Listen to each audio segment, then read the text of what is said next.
We recognize that the Champlain Valley Unitarian Universalist Society gathers on the land of the Western Abenaki people. We respect the Abenaki spiritual relationship to the land, and we seek to honor their living traditions. We hope to learn from them how we can respect Mother Earth and each other.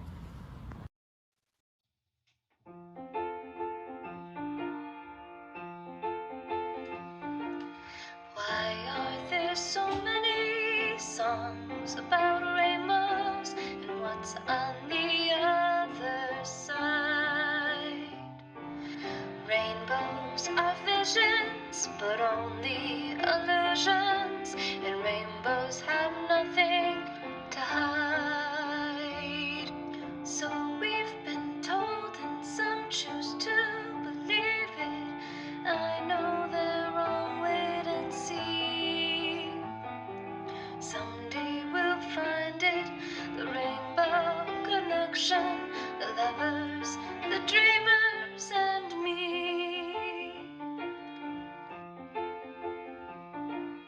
Who said that wishes would be heard and answered when wished on the morning star?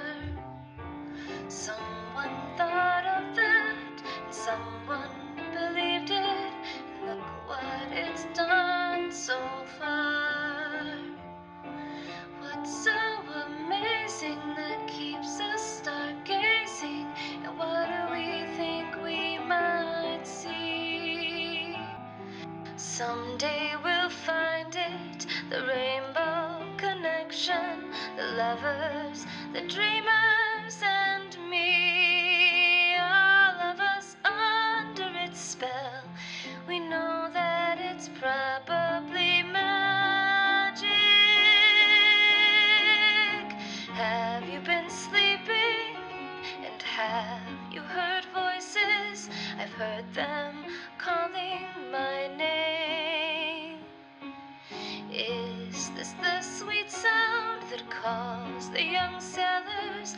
The voice might be one and the same. I've heard it too many times to ignore it. It's something that I'm supposed to be. Someday we'll find it, the rainbow connection, the lovers, the dreamers, and me.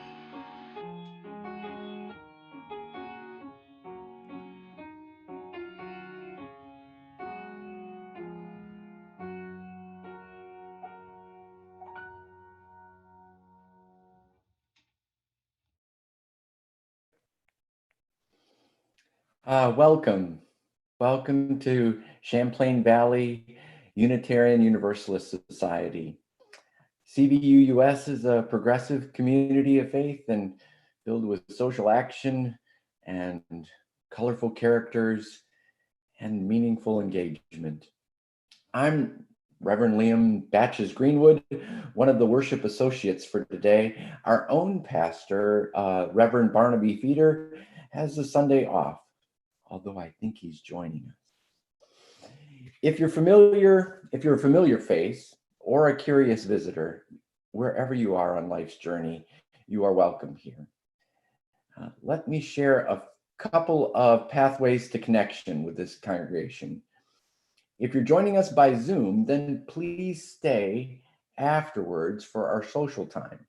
You can choose a breakout room that addresses the budget. You can choose a breakout room that engages David Moat. You can choose a breakout room that just puts you into a handful of other friends to chat with.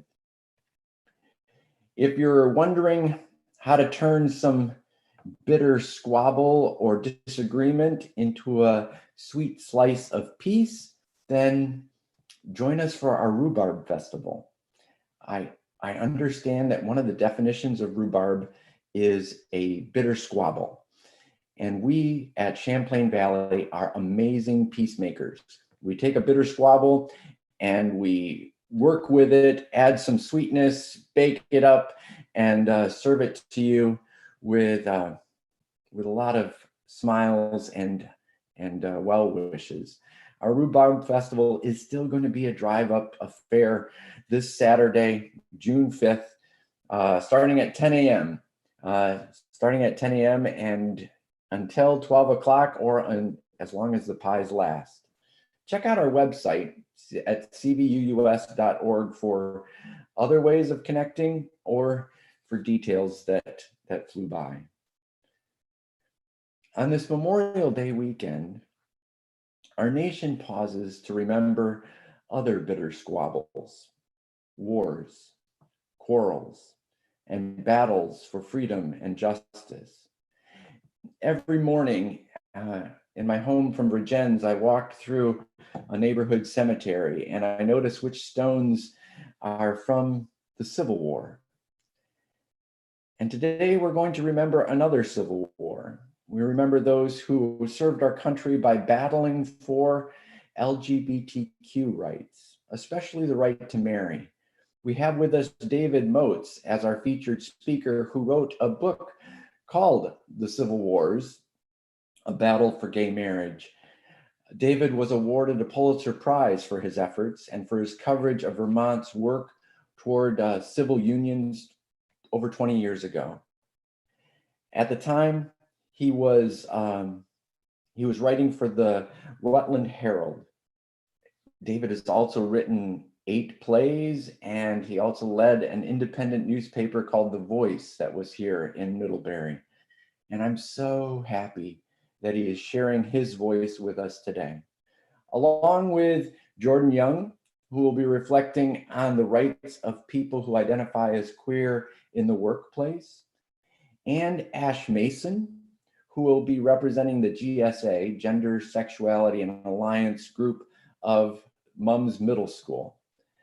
Ash will be addressing the issue of including trans students in school sports. I've also invited 2 friends of mine to share some music with us today. Janalee Neuenhuis, my niece from Michigan, and Claire Gurry from Adelaide, South Australia. Claire and I protested at several Equal Love rallies when I was living in Australia, along with friends.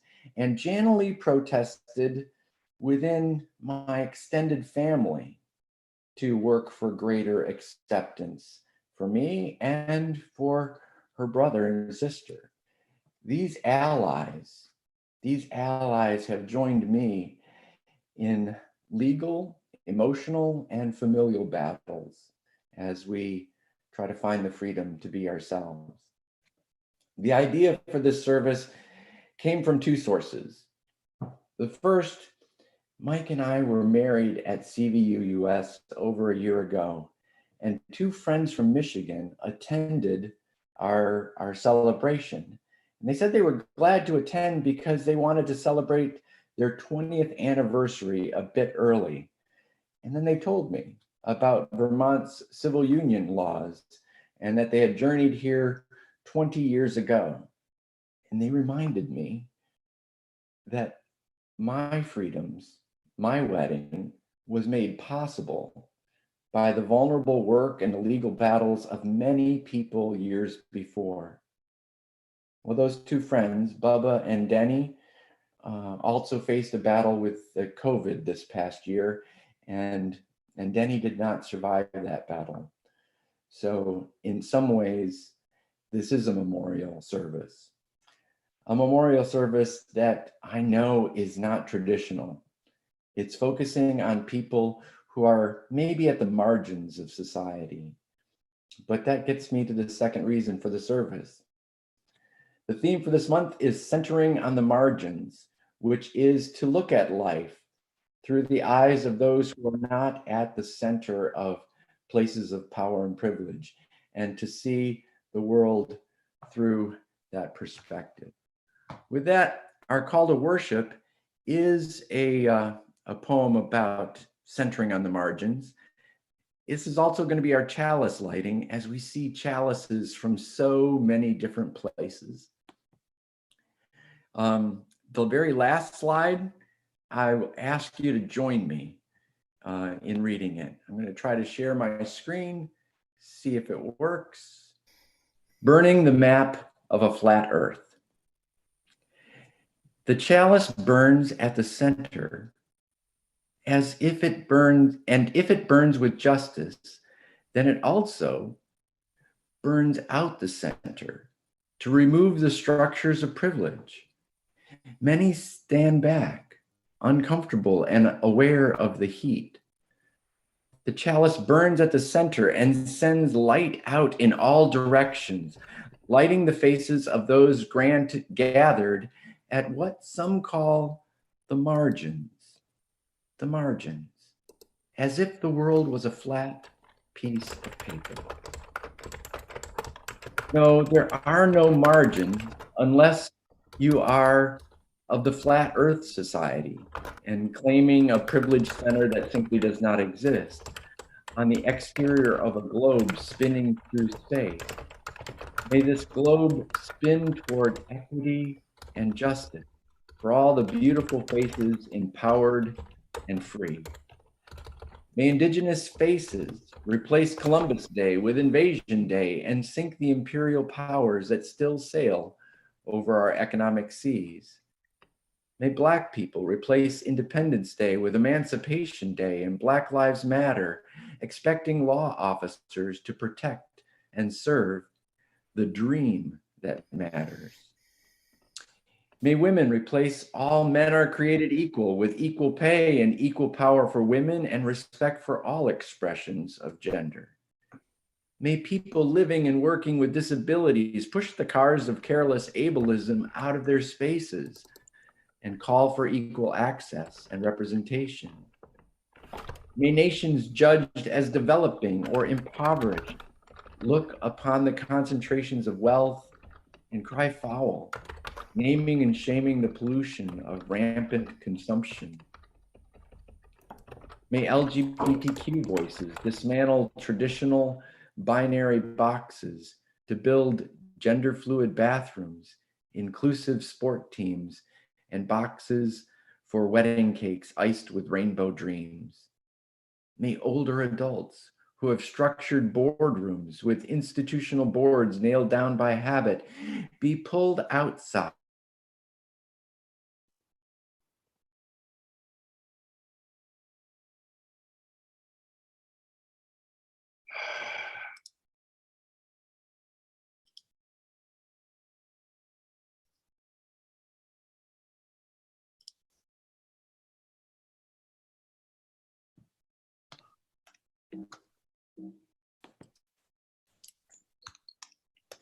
Liam, I have accidentally muted you. Please unmute yourself. I think I did. The last slide, if everybody could join me. Oh yes, the chalice burns with justice, and the flame burns out the center, so light might shine around a world that has no margins. It is not a flat earth, but a multi-dimensional globe of amazing grace.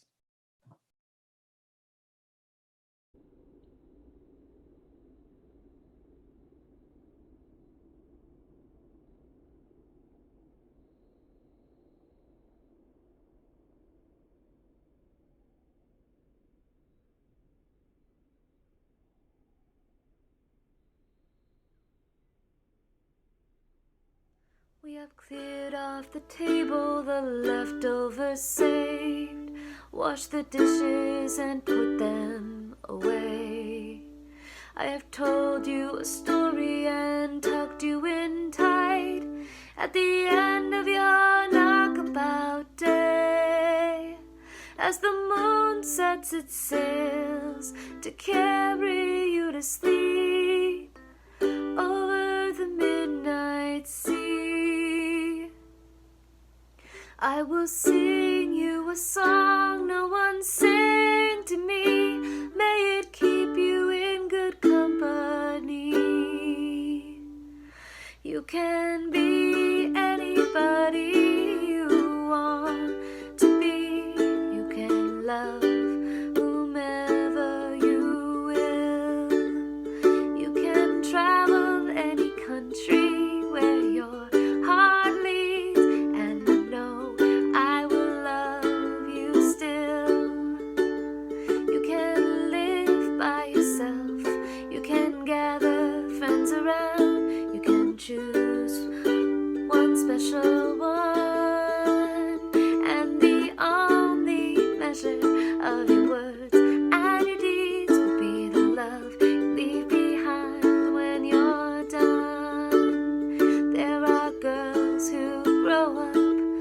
strong and bold.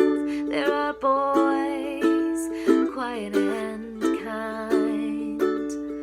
Some race on ahead, some follow behind. Some go in their own way and time. Some women love women, some men love men. Some raise children, some never do. You can dream of a day never reaching the end of everything that's possible for you. Don't be rattled by names, by taunts, by games, but seek out spirits true. If you give your friends the best part of yourself, they will give the same back to you. You can be anybody you want to be. You can love whomever you will. You can travel any country where your heart leads, and know I will love you still. You can live by yourself. You can gather friends around. You can choose one special one, and the only measure of your words and your deeds will be the love you leave behind when you're done. And the only measure of your words and your deeds will be the love you leave behind when you're done.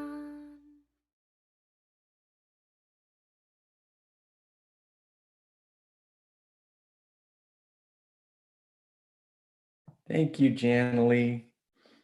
That's a happy song with a lot of memories for a lot of people, and that was shared in a happy way. For our time for all ages, I'd like to tell the story about Mike and I's wedding because it was a time for all ages. Let's see. See, a wedding is not just the story of two people coming together. It is a story of coming together of many different stories involving people of all ages. And so it was on January 18 of 2020, just 2 months before COVID restrictions. Mike and Liam got married. Luke and Lydia, my children, traveled from Australia to walk their dad down the aisle, knowing love can reach around the world. And for 6-month-old Patrick, it was his first wedding. He probably won't remember it, but his family will. When his mom was a little girl, she was one of the first people to hold Lydia Batches, my daughter, as a baby. So yeah, babies won't remember the wedding, but the people who hold the babies will certainly hold on to memories for them. Hey, another Lydia, age 5, well, she traveled all the way from East Middlebury with her mom, and she read from her original book of poetry about love. She was so excited to be invited to a wedding. She will remember that a wedding is a celebration of love between two people, and it comes with good cake from Otter Creek Bakery and some loving poetry. The photographer, Cassie, and the server, Walt, well, they showed that colorful people come in a variety of ages, but we're all part of the human rainbow. Oh, Baxter and Carol, who I don't have a picture of, Sydney, Poppy, and Kate, well, they showed that musical people come in a variety of ages and styles, and each person adds their own music and lovely smile. Well, everyone had their own way of dancing at the wedding too, but everyone was welcome on the dance floor of life, no matter who you wanted to dance with. One couple of friends drove from Michigan to Vermont almost 20 years ago, and they made the drive to Vermont to enter a civil union. They were a bit early in celebrating their 20th anniversary, but glad they came. And this was their last dance together before COVID hit. One story at the wedding was Mike and Liam getting married, but everybody brought the stories of their lives. Vermont also brought a story of being a place that bravely grew into the idea that any two loving people can be joined into the adventure of marriage. That is, if they say, I do.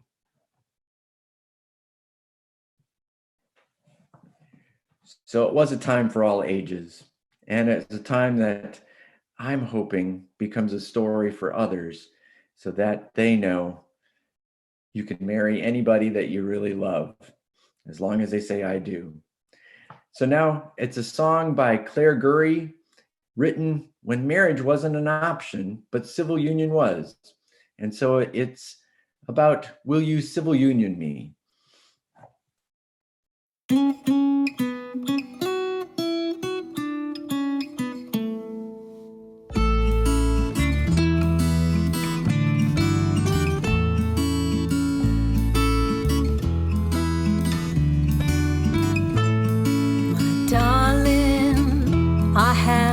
Something to say, and I saw these zirconia bracelets today. We are young and we are free, so darling, will you civil union me? 'Cause I'd rejoice if you civil union me. Well, says that zircons are forever, and they'll be on special when we buy two. So I hope you say yes, I do want new bracelets, 'cause I know you're not really keen on tattoos. Please don't cry that it don't mean a thing if we ain't got that little set of golden rings, 'cause we've been a couple now so many years. And if you like, I can buy you gold bands for your ears. Yes, maybe it doesn't have quite the same ring as diamonds are forever, but tell me what you think, 'cause I am young and you are still free. Darling, will you civil union me? 'Cause this is love and belonging. This is love and belonging. My hand in yours, you and me.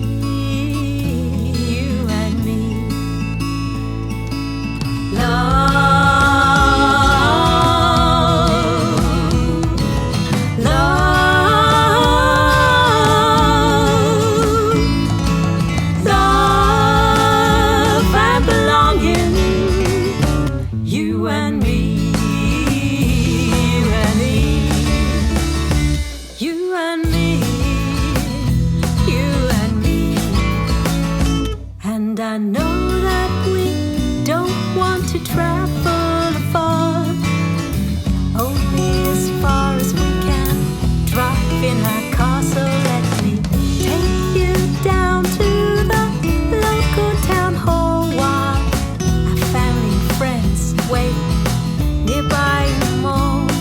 So please say you'll do it, then I'll post it online with a big I heart you and forever mine sign. 'Cause it's you and me, babe, who will always be lovers. Some citizens are just a little bit more equal than others. Oh my darling, I have something to say. Saw these zirconia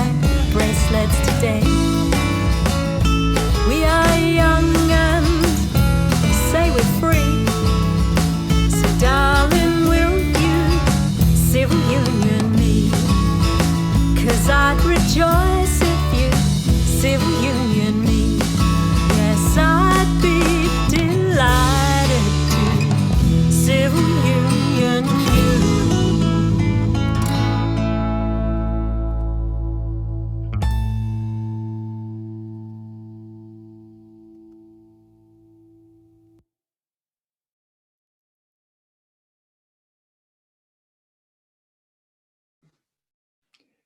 Sometimes I have felt alone in the world as being in a gay relationship. And so when I felt that way, I thought I'd pull together some pictures of friends who I knew were either married or in a civil union relationship.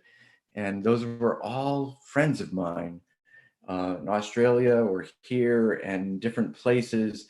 And I realized, my goodness, I'm not alone, that we're surrounded by different expressions of love.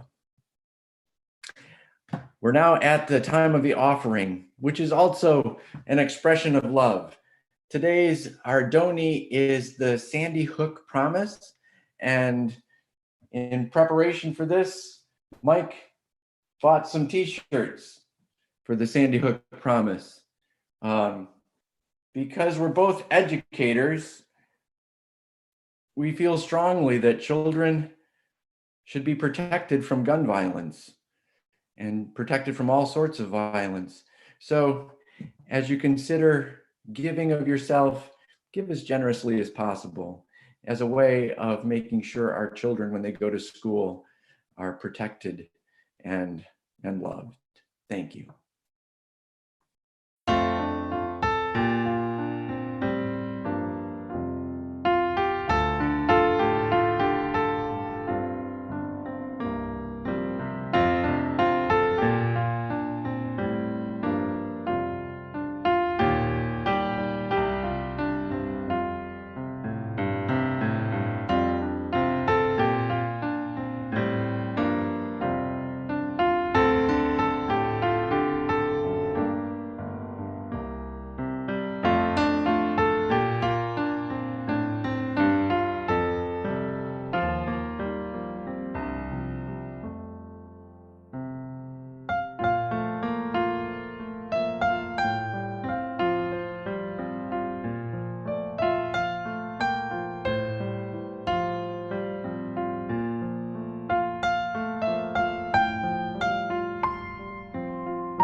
For our milestones and passages, if you have a thought you'd like to share, you're welcome to put it in the chat.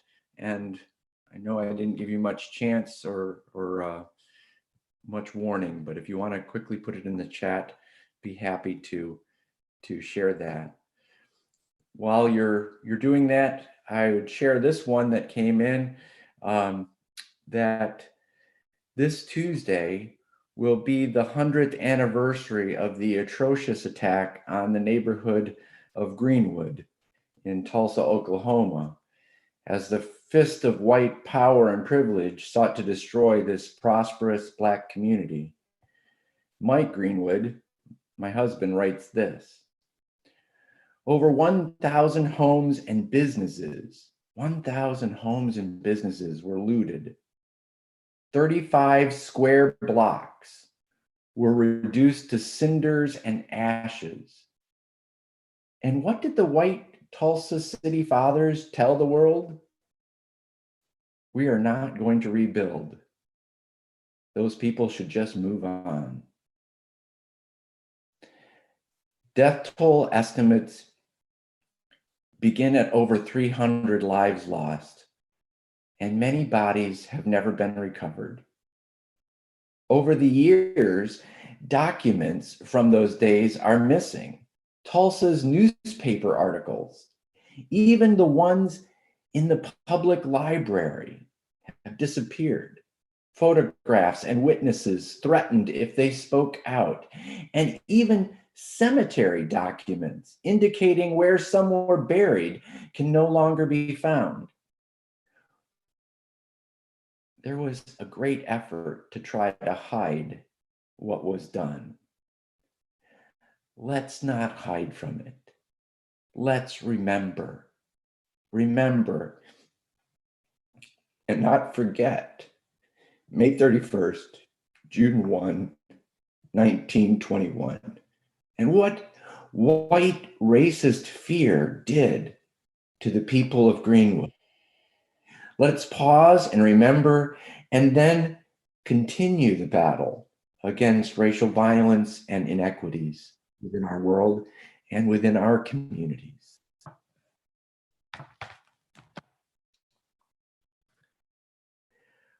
Other milestones and passages about racial justice, Jordan and I are going to share those that led up to Vermont being a place celebrating same-sex marriage. So these are some milestones and bill passages of LGBTQ rights in Vermont. 1983, the first Vermont Gay Pride Parade, supported by Burlington Mayor Bernie Sanders and organized by Fred Sargent. In the city of Burlington and in the state of Vermont, people have the right to exercise their lifestyles, Mayor Sanders said. It's an American right. Everyone's right to have a march. This is a civil liberties question. In 1989, Outright Vermont was formed to support LGBTQ youth. The 1988 National Youth Risk Survey revealed that gay and lesbian youth had high rates of depression and suicide. Concerned Vermonters responded by forming Outright to provide weekly meetings of support and safe places for queer youth.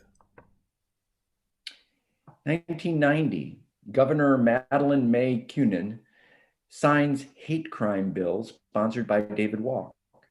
This came as a response to the beating of Roger McComber, who was attacked in Burlington near Pearl's Bar, severely beaten and left near dead in an alley. In 1993, the Vermont Supreme Court made Vermont the first state to approve gay adoption. The court found the purpose of the adoption law was not to prohibit certain combinations of individuals from adopting, but rather to provide legal security for children. Thus, a co-parenting woman who was the partner of a biological mother should be allowed to adopt. 1995, Daddy's Roommate is found in the Rutland Library. Well, of course, if gay parents are permitted to adopt, they will need some stories to read to their children. And when this book by Michael Wilhoit appeared in Rutland Library, well, several concerned citizens protested this book, but their objections were put to bed. In 1999, petitions from 3 couples were heard by the Vermont Supreme Court, which challenges the legislature to provide same-sex couples with the same protections as heterosex couples. Stan Baker, Peter Harrigan, Holly Puderbaugh, Lois Farnham, and Nina Beck and Stacy Joels made the case for marriage equality. April 2000, Vermont is the first state to recognize same-sex relations with civil union. Governor Howard Dean signed civil unions into law. Throughout the legislature's debate, one couple, Nina Beck and Stacy Joels, stood holding their baby son Seth beneath a portrait of George Washington. Moments after the vote, Ms. Joels turned to Ms. Beck and offered a new version of the traditional proposal. See you, me. April 2009, Vermont legislature overrides the veto to approve marriage equality. Despite a clear majority and popular support, Governor Jim Douglas vetoed the bill, urging Congress to focus on the economy instead. But the veto was overturned. Quote, "We've shown that truth and fairness and justice and love are more important than one man's veto pen," said same-sex advocate Beth Robinson to cheers from supporters after Vermont's House passed the bill by a 100-49 vote. In 2013, the U.S. Supreme Court ruled against DOMA, the Defense of Marriage Act, and in favor of Edith and Thea. In United States versus Windsor, the court held that DOMA was unconstitutional, asserting that because Edith Windsor and Thea Spire were married in Canada in 2007, even though Thea died a year later, Edith could inherit their estate as a surviving spouse. July 2015, the U.S. Supreme Court catches up with Vermont and affirms marriage equality as a civil right.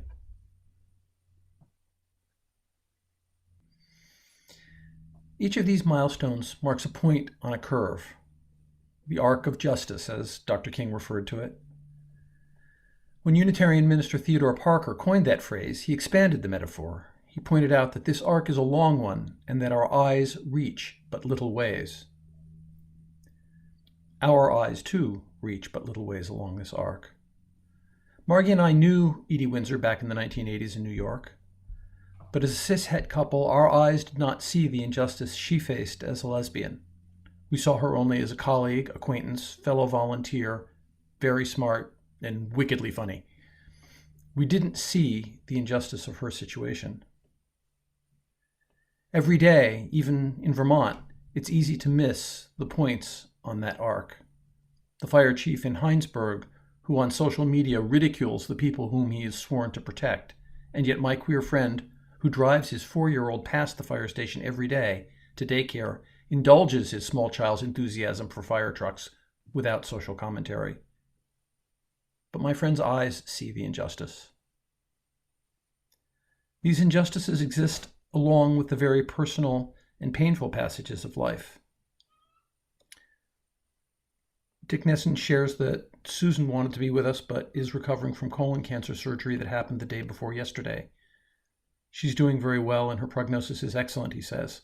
She sends her love. Nita Hansen shares with us that her mother, Pat Hansen, passed away yesterday afternoon, peacefully and surrounded by those she loved. Please join with me in keeping all of them in our hearts. That compassion can exist with our reflection of how, to paraphrase Reverend Parker, our eyes reach but little way on the long arc of the moral universe. How we can calculate that curve and complete it by our experience and divine it by conscience. I invite you to a time of compassion, to reflect, to contemplate, and to divine that arc and that compassion by conscience.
Our reading today is from Civil Wars, The Battle for Gay Marriage by David Moats, a work which emerged from his Pulitzer Prize-winning editorial work at the Rutland Herald during the time of these debates in Vermont. Where the Westford Road nears the Westford town line, the land flattens out, affording a magnificent view of Mount Mansfield, Vermont's highest peak. In April 1997, the pale green of spring had yet to touch that mountainside. Lois Farnham and Holly Puderbaugh lived on the Westford Road in the town of Milton. They had 150 acres and operated a small Christmas tree farm behind their ranch house and three-car garage. On April 25, 1997, they got into their car and headed to town. The road descended through woods, passing a tall, weathered barn, a scattering of unremarkable houses, and the Milton Wood Products plant. They pulled up at the town clerk's office. They were nervous about the step they were taking. It was, "Dope, here goes," Holly said later. They had called the day before to say they were coming and what they wanted. The clerk, John Cushing, was someone they had known for many years. He was grateful for the warning. He would have time to prepare a letter telling them why it wasn't in his power to grant them a marriage license. He was a gentleman about the whole thing. Nobody wanted any hard feelings. It wasn't a surprise to him that Holly and Lois considered themselves a couple, but there was nothing he could do to help them. That the legal and social revolution leading to the creation of civil unions in Vermont had its beginning on an ordinary Tuesday in this ordinary town should not be surprising. The movement toward civil unions was based on the premise that marriage for gays and lesbians ought to be as commonplace as it was for anyone else. But because the issue was about sex and love, it unleashed fear and confusion among many people, and the hatreds on display were real. But the hatred was countered by an instinct toward neighborliness and courtesy. John Cushing knew Holly and Lois. He didn't want to be unkind. The law was the law, at least for the time being. That was something that all understood. By June, Stacey Joels, Nina Beck, Stan Baker, and Peter Harrington had visited the town clerks in South Burlington and Shelburne. In order to pursue a court case, each couple had to seek a marriage license. Now all the plaintiffs had letters explaining that town clerks were not empowered by Vermont law to issue marriage licenses to same-sex couples. The stage was set for the historic case they hoped would end up changing the law.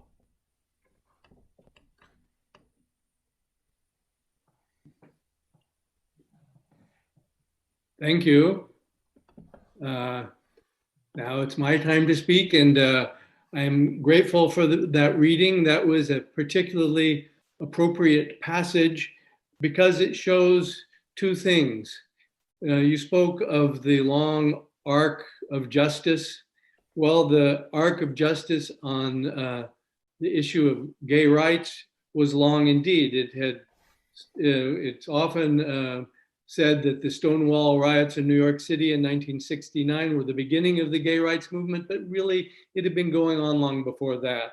And it had proceeded through the 70s, the 80s, the 90s, and here in the mid-90s, Holly and Lois got in their car and drove down to the town clerk's office in Milton. So we see that any social movement is long, and it's also very simple.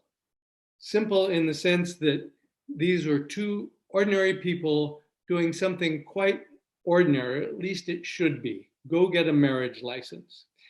And Liam referred to this moment as a Rosa Parks moment. Rosa Parks was doing something quite simple, sitting down on a bus to assert a basic individual right. And yet she was part of a long movement, the arc of social justice. She was part of a movement. She was an activist, just as Lois and Holly became activists. The case that was prepared for argument before the Supreme Court, the movement to build that case began in the mid-90s with the work of two lawyers from Middlebury, Beth Robinson and Susan Murray. There's one story that Susan Murray tells about When she read in the paper in the mid-90s about a terrible car accident down in Mendon, where it was a head-on collision, 2 women and a baby were in one car. They were a couple raising a child who was the biological son of one of the women. The biological mother died. The other mother wanted to continue to be a parent to her child, but the parents of the biological mother fought it in court and didn't want to allow this other woman to have custody of her child. Susan Murray, lawyer, saw this and said, this is just what gay and lesbian couples are up against every day in many different ways. And she and Beth Robinson, they were both lawyers at Langrock and Sperry in Middlebury, decided to take action. They formed the Freedom to Marry Task Force, and they began to go around the state, step by step, meeting by meeting, spreading the word that they were moving towards marriage equality. Now, today we may take for granted marriage equality. The words gay marriage back in the 90s were scary to very many people. And you could see that there was reference to the controversy in Rutland about the book Daddy's Roommate. It showed up in the Rutland library. Some people found it, and it wasn't a few people who objected. Hundreds of people came out to 2 public hearings to speak for and against this book. I was writing editorials about it at the time. So mid-90s, this issue was percolating. And anybody who was following it knew that it would be a very volatile issue. People were not ready for gay marriage. Many people were not. But Beth and Susan put together, found 3 couples who were willing to step forward and do the Rosa Parks thing and seek a marriage license. Their marriage licenses were denied, and they built a case. It made its way to the Vermont Supreme Court. Beth argued before the court. It was a brilliant argument. I've seen it on tape. It's been used in law schools as a model of the kind of argument that can be made before a high court. And another point to be made about a successful social movement is persistent and clear, articulate leadership is essential, and that's what happened in Vermont. They argued their case, and then on December 20th, 1999, the decision in the Baker case came down. I was at work when they faxed the decision to us at the Rutland Herald, and I read it. And it was up to us, basically, at that moment, to decide where we stood, and it was clear that we would support the Baker decision written by Chief Justice Jeff Amestoy, which was unanimous in support of the rights of marriage for same-sex couples. The one problematic thing about the decision was that the court left it in the hands of the legislature to decide how to give the rights and benefits of marriage to same-sex couples. Would it be the full rights of marriage? Would they call it marriage? Or would it be something else? The phrase civil union didn't exist at that point. It was up to the legislature to decide. And it began with the House Judiciary Committee, led by Tom Little, a Republican from Shelburne, who was steady, clear, focused, held hearings, tense, dramatic hearings, and they at one point finally had to decide, no, we're not going to we're not going to create gay marriage. We're going to create something else. In a committee hearing, they devised the phrase civil unions. So Beth and Susan, who had been arguing for marriage equality, were faced with a dilemma. And here is a kind of moment any social movement might face. Were they going to support what they considered half a loaf?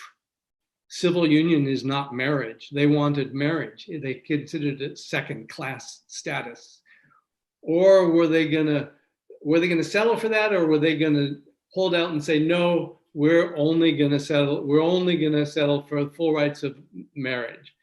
They decided strategically they needed to get what they could get. They signed on for civil unions and lent their support, and it was crucial through the course of that year, that winter and spring. There were huge public hearings. It was very volatile. There was a lot of anger, a lot of hate. The legislators received hate mail. They're inundated with hate mail and vicious stuff. They attended meetings with the public, some of them very scary. The climax in the Vermont House came on the day when the House was going to vote on the civil unions bill. And one of the leaders and one of the heroes of the whole movement was Bill Lippert, who was vice chairman of the House Judiciary Committee and the only openly gay member of the House. He stood and he spoke, and it was one of those speeches that is remembered in history. People remember it. It was silent in the House as he spoke about love and his partner. And he spoke, and then the next thing that happened was a Republican House member named Bob Kinsey stood up, and he's dyed-in-the-wool Republican, conservative farmer from the Northeast Kingdom. He stood up and said, just want you to know that's the greatest speech I ever heard. And he announced that he was going to support civil unions. At that moment, I didn't cover the civil unions. I was at the newspaper in Rutland. I wasn't at the Capitol that much, but I was in the balcony that day. That moment, I knew that if I was going to write about this story, I would write about Bill Lippert and I would write about Bob Kinsey, because Bob Kinsey represented the kind of traditional old-time Vermonter who could come around and actually see the legitimacy of this case. Anyhow, the civil unions, anybody who lived through that time remembers it as one of the most divisive and bitter and hard-fought kind of periods that they ever. I have often likened it to the era of the Vietnam War. Nothing as divisive had ever occurred since then, and it continued on through the election of 2000 when Howard Dean was running against a conservative Republican, Ruth Dwyer, and he won, but the House was. The Republicans retook the House, Democrats held the Senate. That's how it went. There was a little bit of a retaliation against Democrats, but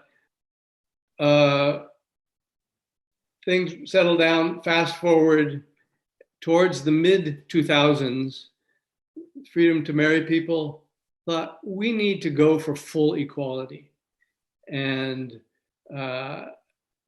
as was told, Peter Shumlin, who was then leader of the Vermont Senate, decided now's the time. He brought forth a marriage equality bill, passed the Senate, went to the House passed it, vetoed by Governor Douglas, and the veto was overridden by the Senate. And one of the climactic moments of my whole career in journalism occurred when it came time for the House to vote on whether to override, because they needed a 2/3 vote. No one knew how it would turn out. I got to the House chamber late that day because I was trying to find a place to park. I come up and the Doors of the House chamber are closed. The lobby is full of people. The roll call has already begun. Aye and nay, aye and nay. And some people are keeping a tally. And you could hear Speaker Shap Smith, and he was tallying. And then he said, "Here is the result of your vote." And he said, "Aye 100 and nay 50." And so it's exactly 2/3. There's not a vote to spare. And pandemonium erupted. It had been 20 years for this struggle. And with the bang of a mallet, of a gavel, the law was changed. Nothing could change it back. It was, there it was. Free marriage equality existed with the bang of a gavel. And so even Beth Robinson was weeping. She's a pretty tough character, and she's now on the Supreme Court. But there was some videotape that I saw of this. I was there, but I saw this videotape, and there was Beth. She just kind of melted. Anyhow, there's certain lessons to be drawn from this that continue on. I have not been covering this issue as a journalist so much now, but what we learn through all of this is that we all have to learn about who we are, whether we're gay, we're straight, we're trans, we're wherever we are on the spectrum. We have to learn about who we are, and we have to respect, if we want anyone to respect who we are, we have to respect who others are. And that is the struggle that continues. And it's not unlike the struggle, the long struggle that has been underway all this time. And I know the focus now is on trans folks. And so I think we learned the lesson here that the arc is long, and the battle exists with each individual who behaves, who demands respect and dignity, and behaves even with their opponent, towards their opponents, with respect and dignity, to carry the struggle forward. And it's a struggle that rests with each individual. And Liam suggested I close with one anecdote that occurred regarding my book, Civil Wars. Bill Lippert conveyed to me that a few years ago, he got a message from some kid out in Ohio in some little town. I think it was a teenage boy. He said he found this book on the shelf of his library, and it was my book, Civil Wars, and it contained this story about Bill Lippert, the House member, and his brave and eloquent speech on the floor of the House that day. And this boy was so moved by this, he wanted to get in touch with Bill Lippert and thank him. So my book served as a vehicle for this. The important thing was that this boy could realize that he was not alone. He had a friend out there, Bill Lippert, an inspiration, and you know, friends everywhere. And so each individual can, we're all part of this, you know. I guess that's how I wanted to close. So thank you for giving me the opportunity. Thank you, David. Thank you, David. If you can go to gallery view, in other words, see all of our faces, then we can do the typical UU response of saying you are loved and appreciated. You'll have to imagine a whole spectrum of colorful characters who are waving their hands in affirmation. Okay, thank you. I do see you all there. Yeah. Because this is about the past. The present legal arguments about trans students or students with gender fluidity, and will they find a place of acceptance and inclusion on our sports fields, or even when they're trying to find a bathroom in our school hallways? And I have the privilege of being the leader of our GSA, Gender Sexuality Alliance group at the middle school. And Ash Mason, a member of our church, is part of that. And I have learned so much from Ash this year as she has changed her pronouns and has identified herself as a trans student so graciously, so kindly, but knowing that she needs the support of family and friends around her. And so the last word is going to go to Ash, and Ash is going to read a letter that our GSA group worked out about inviting Vermont to continue to be a brave little state and offer gender inclusive sports. So with that, Ash Mason.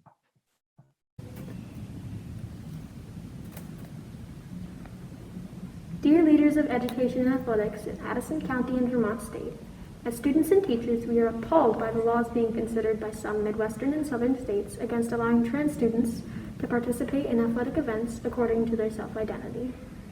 Growing up and discerning who you are as a young adult is difficult enough without the fear of humiliating expectations, invasive scrutiny, and fear of legal action. We applaud those students and families who are brave enough to stand up against this binary discrimination to say, I may be trans, gender fluid, or queer in some way, but at the end of the day, I'm part of the human race, a race that loves to run, compete, play, and pursue happiness. I have a right to be included within public sporting activities on the basis of who I am and how I name my own identity. In contrast to restrictive states, we invite Vermont to stand up with us and be a brave little state that does not legislate traditional binary boxes in education and athletics, but rather structures and promotes the inclusion of gender diversity within educational and athletic organizations and events, especially during the middle grade years, 5th through 9th grade. During young adolescence, there is greater development difference in strength, balance, and athletic abilities in one gender than there is between the genders. Estrogen enhances growth early, 5th to 8th grade, and testosterone stimulates development later, 8th to 10th grade. Consequently, most of the difference in athletic development during the middle grades is due to socialization and life experience, but not biological gender. So why do we divide students into boys basketball and girls softball, boys baseball and girls gymnastics? Many of these divisions are a result of cultural stereotypes that are reinforced by promotions, sign-ups, team uniforms, coaching, and expectations. What would be the benefits of athletic programs that are deliberately inclusive of gender diversity? First, fewer students who are discerning their gender identity would attempt suicide.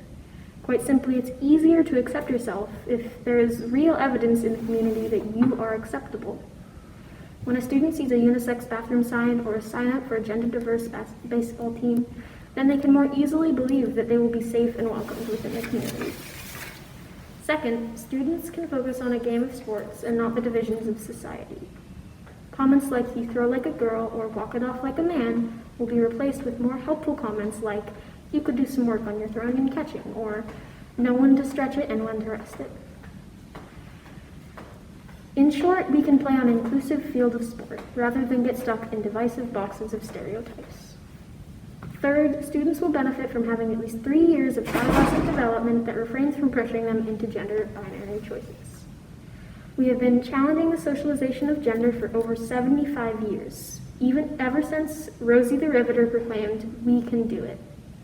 Girls can play baseball, guys can do gymnastics, trans girls can run track, gender fluid students can play basketball. We can do it. Fourth, an athletic program that integrates gender diversity can help the cisgendered majority practice working within teams of diversity. This life skill of accepting differences while pursuing a common goal may lead to safer college campuses, more productive workplaces, and more empathetic leaders.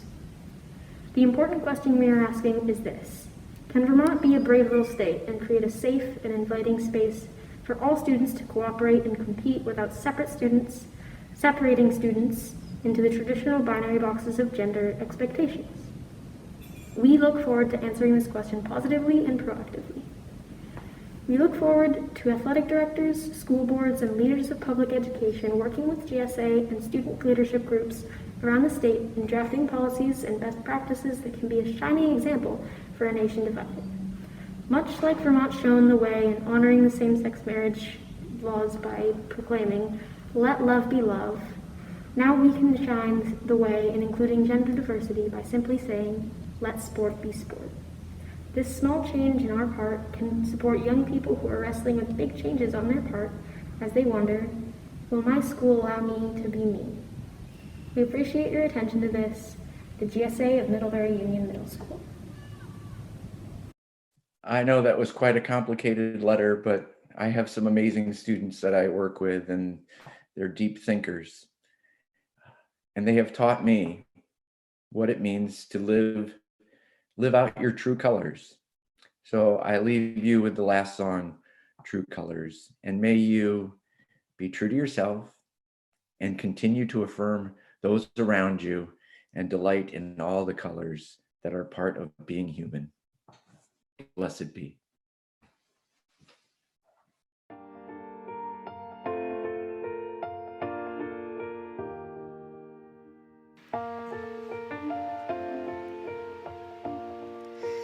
You with the sad eyes, don't be discouraged. Oh, I realize it's hard to take courage in a world full of people.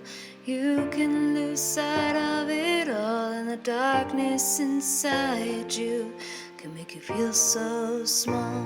But I see your true colors shining through.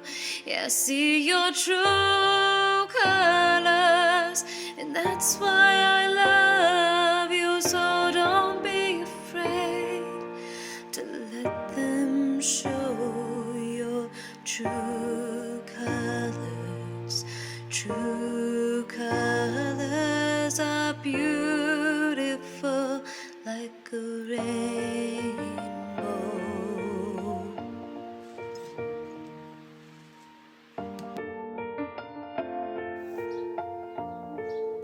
Show me a smile then.